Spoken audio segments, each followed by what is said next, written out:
Bismillahirrahmanirrahim.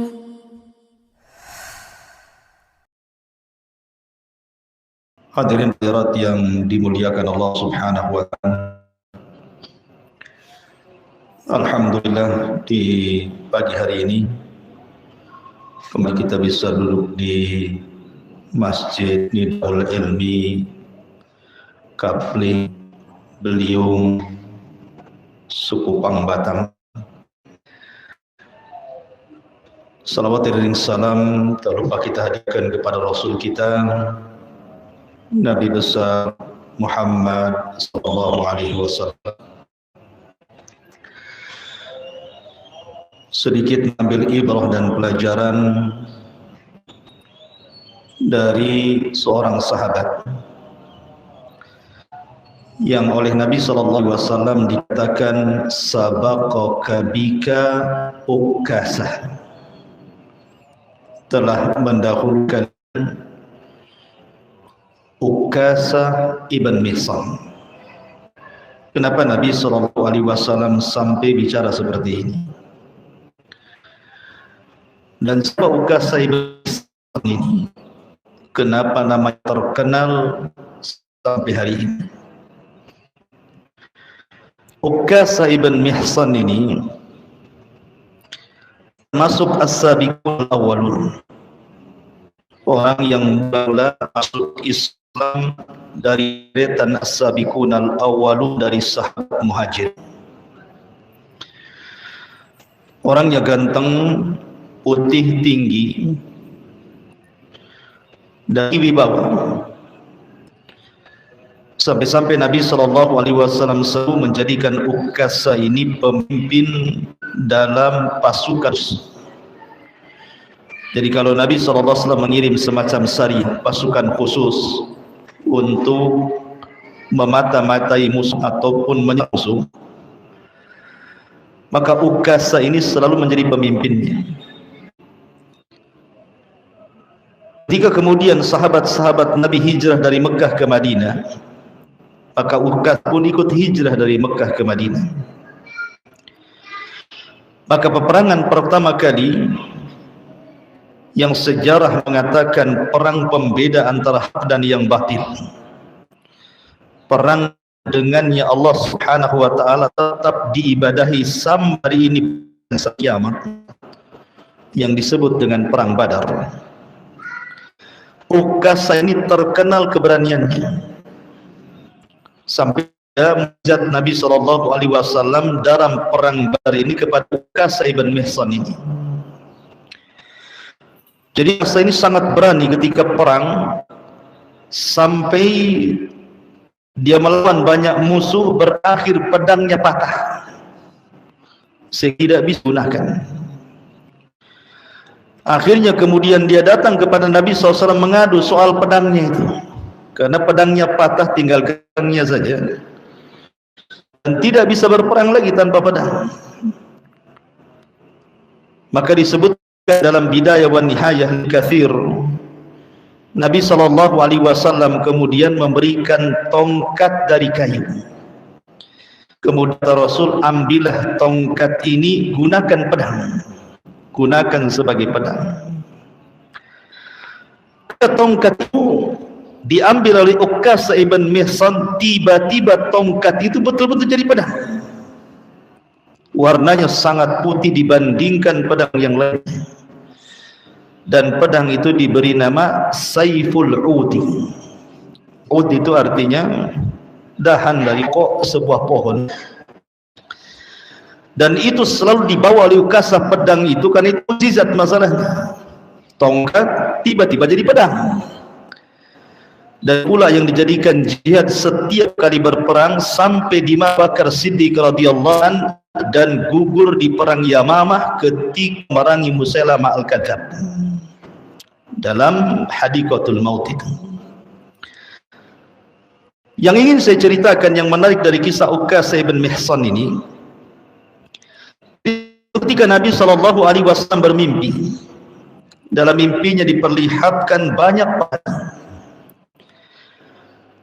Ada nabi itu umatnya banyak sampai Nabi SAW menyangka bahwa itu umat dia.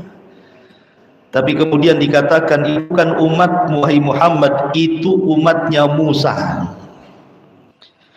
Maka Nabi SAW memandang ke arah lain, rupanya ada umat yang jauh lebih besar dibandingkan umatnya Musa. Bahkan ada nabi pengikutnya cuma 1-2. Bahkan ada nabi itu tidak ada pengikut sama sekali. Bukan berarti kemudian nabi yang tidak punya pengikut itu tidak berhasil dalam dakwah. Tidak, keberhasilan dakwah itu bukan dan sedikitnya pengikut. Keberhasilan dakwah itu karena kita bisa menyampaikan kebenaran.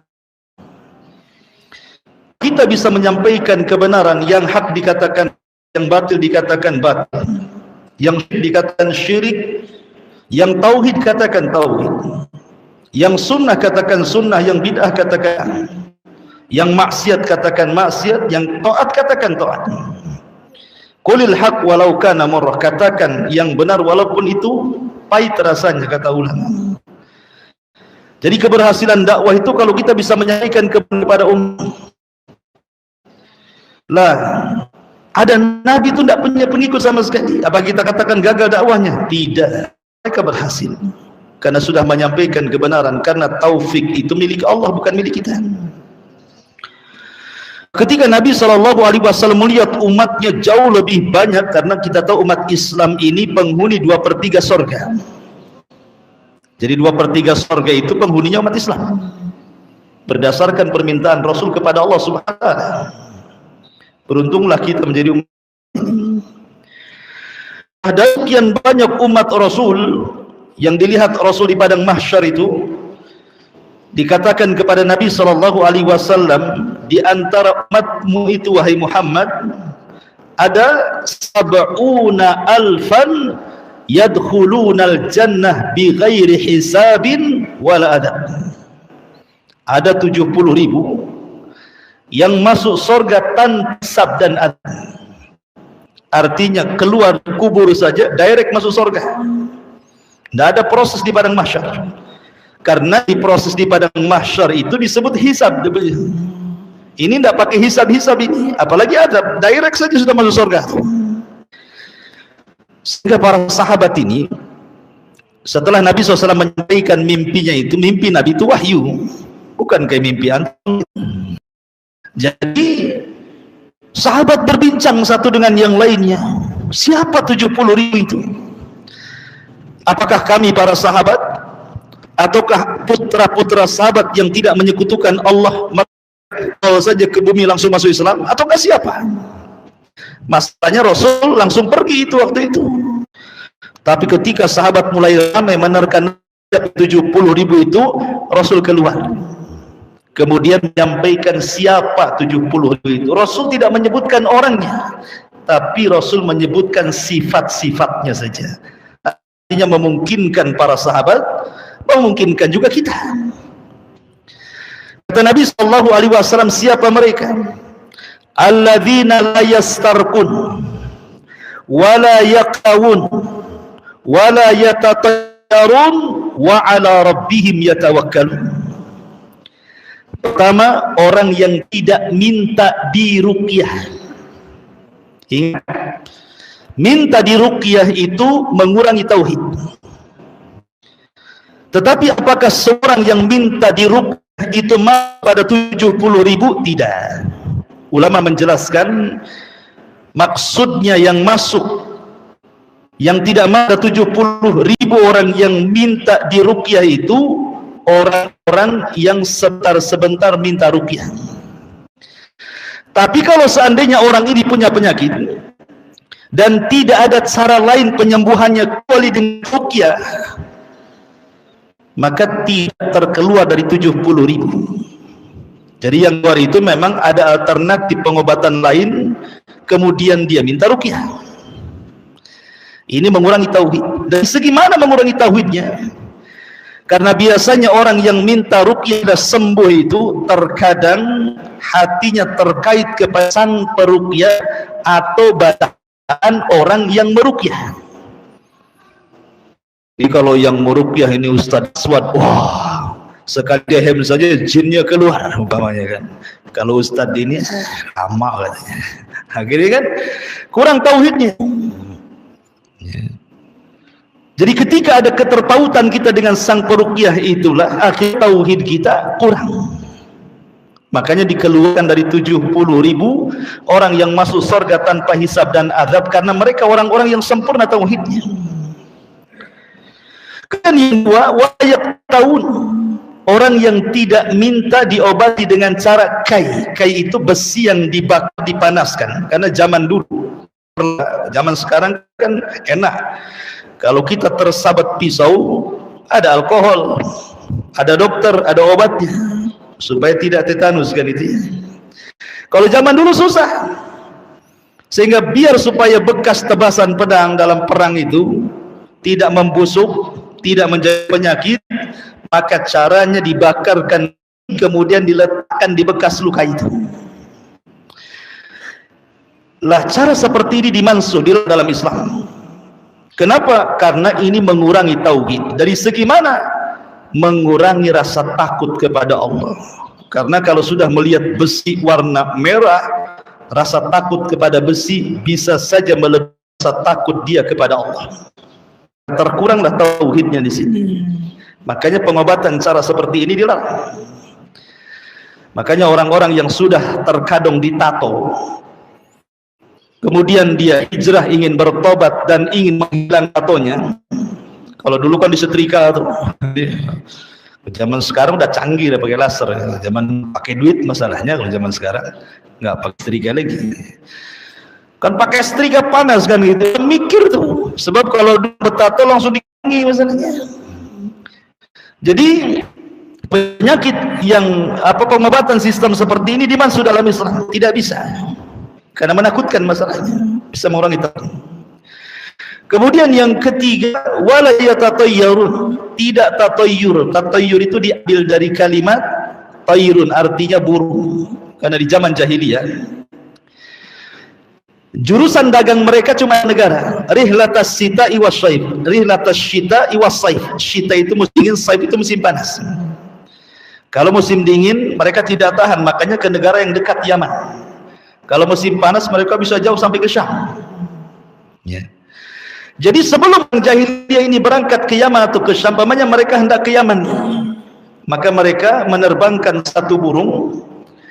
Kalau kemudian burung mengarah ke Syam, nggak jadi berangkat dagang. Makanya Syam disebut Syam dari mimis. Jadi bahasa kitanya. Ini paling nggak ada untungnya, nggak jadi itu. Ya, maka disebut Syam oleh orang-orang Arab jahiliyah itu, karena ada tasyaumnya di situ. Tapi kalau diterbangkan arah ke Yaman, berangkat mereka. Ini hoki nih dagangnya. Lah menyandarkan hoki dan tidaknya untung dan buntungnya sebuah usaha kepada burung itu di tatayyur namanya. Kalau dulu medianya cuma burung saja, kalau sekarang macam-macam. Tatayyur di zaman sekarang bukan hanya burung saja, sampai kepada toke itu jadi tatayyur. Kalau toke ya, hitung tuh 5 kali, mantap nih katanya. Kalau 3 kali, wah dapat. Sampai suara toke jadi tatayyur di zaman sekarang. Sampai kepada angka di London ada 13, 12 langsung 14 katanya. Mana 13-nya? Sial katanya. Sampai disialkan angka. Sampai ke tangan gatel gitu ya. Ini tangan kalau sebelah kanan gatel, ini ada yang ngasih duit. Sekali yang sebelah kiri gatel, debt collector datang. Kan aneh-aneh sekarang ini. Tatayyurnya itu kemana-mana. Ya.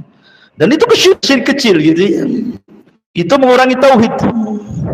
Kemudian yang keempat, wa ala rabbihim yatawakkalun, dan mereka yang betul bertawakal kepada Allah. Dan ini yang paling berat. Tawakal ini yang paling berat. Inti tauhid itu ada di tawakal. Karena tawakal itu artinya i'timadul qalbi ala rabb, menyandar hati kepada Rabb itu susah sekali, kawan. Apalagi kemarin di zaman pandemi itu ya, banyak orang yang di PHK, susah cari uang, wah ngeluh luar biasa. Makan apa besok nih, kalau saya dipecat nih saya bisa apa lagi. Sudah dondok, tawakalnya sudah nggak ada. Padahal kalau kita lihat janin yang ada di perut ibu itu, siapa yang ngasih makan coba? Allah kan yang kasih makan. Kalau saja Allah juga kasih makan gitu ya. Insting ibunya dikasih air susu, bisa hidup dia sampai jadi antum ini. Artinya bahwa tawakal ini berat, hanya bisa diucapkan secara perbuatan berat sekali. Mendapatkan hati kepada Allah itu luar biasa beratnya. Makanya Rasul mengatakan, "Lau annakum tatawakkaluna 'ala Allah haqqa tawakkuli la ruziktum kama yurzaqut tayr."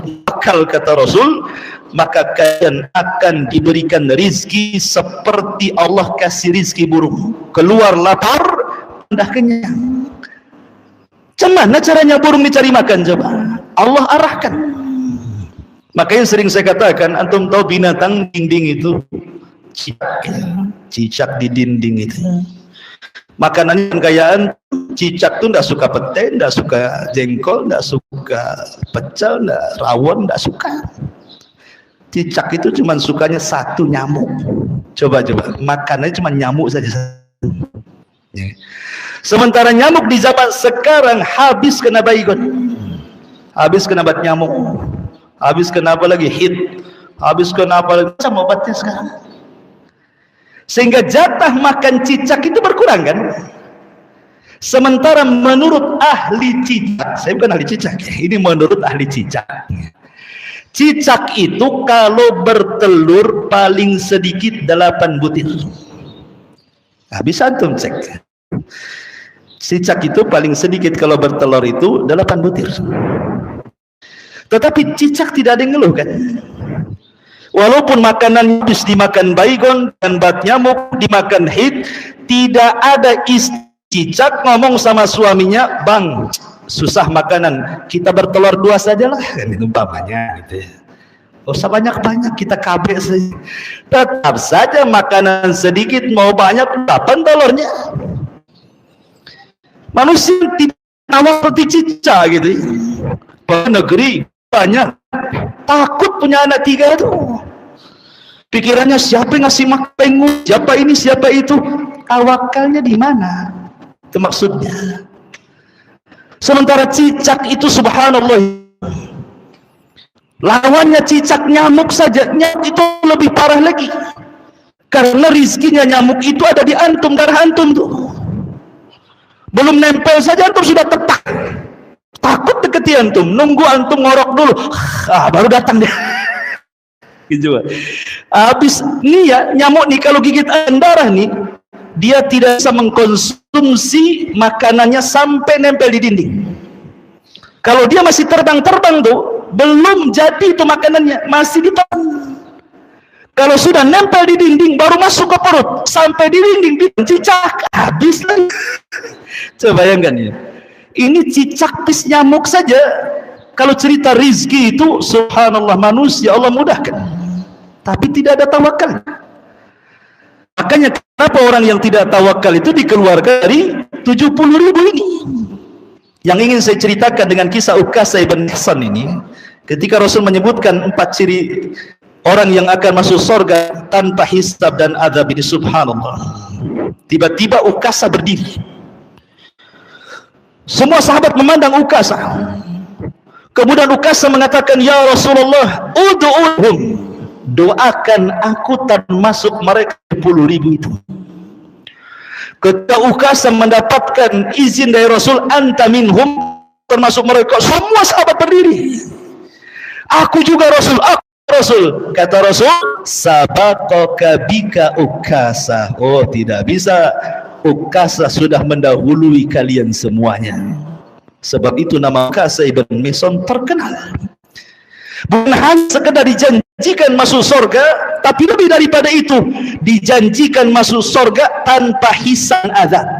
Kata para ulama, antum kalau berdoa, jangan minta surga saja. Karena orang masuk surga itu ada yang lewat proses direct masuk surga, ada yang proses hisab masuk neraka, dikeluarkan masuk surga lagi. Jadi jangan sampai ya Allah masukkan aku ke surga. Jangan sampai di sini doanya. Ya Allah masukkan aku ke surga tanpa hisab dan tanpa azab, gitu maksudnya. Sebab orang masuk surga ada yang lewat hisab dulu. Hisab itu bagian daripada azab. Maka minta masuk surga, ya Allah masukkan aku ke surga bi ghairi hisab wala azab. Lah kasih ini bukan hanya dijanjikan surga, plus dijanjikan masuk surga tanpa hisab. Plus luar biasa Kasab bin Mihsan ini. Baik, masyarul muslimin yang dimuliakan subhanahu wa ta'ala. Tapi ada cerita yang masyhur di kalangan para ulama tentang Ukasha ini, tetapi setelah diteliti sanadnya memang diperbincangkan para ulama. Dhaif, tidak jelas kisahnya, tapi masyhur, saya ceritakan. Ketika Nabi SAW di puncak sukses pimpinannya, Mekah sudah dikuasai, Madinah sudah dikuasai, orang Arab sudah masuk Islam dari mana, Islam sudah di atas jaya-jayanya. Tiba Rasul ketika sakit, menjelang wafatnya, dia tegas mimbar, dan itu khutbah terakhir. Kata Nabi SAW, "Man kuntu syatamtu irdan, falyaqtassa minni. Hadza irdi falyaqtassa minni." Barang siapa yang dulu ku caci maki kehormatan, nikmatan ku caci. Wa man kuntu darabtu dhahran fa dhahri falyaqtas minni. Barang siapa yang dulu pernah kupukul punggungnya, ini punggungku, silahkan pukul sekarang. Wa man kuntu akhadtu malan hadza mali falyakhudh minhu. Kalau dulu pernah aku ambil hartanya, nih aku ambil sekarang. Lafaz ini benar. Masalahnya ketika itu tiba-tiba dari pojok masjid berdiri orang yang mengatakan, "Liyal qasas Rasulullah." Saya hendak mengkisos dirimu wahai Rasul, karena engkau sudah mengatakan setiap dikis saya ingin mengkisos dirimu. Wah, semua sahabat terarah kepada orang itu. Oh, berani-beraninya Rasul sudah ngomong, tiba-tiba kemudian dicegat dan mengatakan seperti itu. Naik darah para sahabat, kurang ajar Ustaz ini. Rupanya setelah dilihat dari jauh, rupanya Ukasha ibn Mihsan. Ukasha ibn Mihsan. Kata Nabi SAW, "Kemarin kau Ukasha." Bicara, kata Rasul, "Bukankah aku sudah berdoa kepada Allah, aku masuk pada 70.000? Kenapa engkau mengatakan seperti itu?" Kata Ukasha, "Ya Rasul, kau sendiri yang ngomong. Kalau engkau minta dikisos, aku ingin. Dulu engkau bariskan aku dalam peperangan, karena aku maju sedikit, sapnya tidak rapi, kau pukul aku tongkat. Aku ingin memukul kamu juga dengan tongkat," katanya. Ali radhiyallahu an, Abbas ibn Muttalib berdiri dan mengatakan, "Rasul, biar aku yang dikisos sama dia, biar pukul aku, jangan dirimu." Kata Rasul, "Ijlis, duduk kau Abbas." Ali berdiri, "Saya aja Rasul." Kata Rasul, Ali, kau duduk juga. Biarkan Ukasha kemari, ambilkan tongkat." Diambilnya tongkat, sudah diayun-ayun tuh. Wah, gimana nggak tegang para sahabat nih, kurang ajar nih, Nabi mau dipukul gitu. Kata Ukasha, "Rasulullah, waktu kau pukul aku nggak pakai baju. Aku juga harus tak pakai baju," katanya kan. Makin kurang ajar lagi itu kan. Maka Rasul buka bajunya. Ketika sudah dibuka baju nih, tongkat sudah ayun, tinggal nyap gitu ya.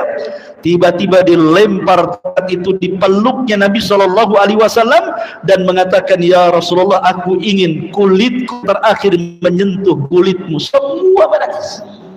Tapi kisah ini sekali lagi lemah, tapi kadang sudah masyhur gitu ya, ceritakan.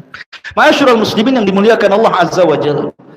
Ukasha ibn Mihsan ini terlibat dalam perang memerangi Al-Kadzab, bahkan termasuk pemimpin pemegang bendera. Walaupun pemimpinnya umum adalah Khalid bin Walid, tetapi Ukasha ini salah satu pemimpin dari Muhajirin. Lah, di zaman Nabi SAW, di awal-awal dakwah tidak ada orang ngaku Nabi, apalagi periode Mekah ada orang ngaku Nabi. Resikonya berat. Nabi saja yang jelas-jelas Nabi didustakan, diperangi. Munculnya pengakuan Nabi itu setelah suksesi dakwah Nabi. Sudah semua masuk Islam, Nabi sudah punya kedudukan, semua menghormati Nabi, enak juga jadi Nabi, gitu bahasanya.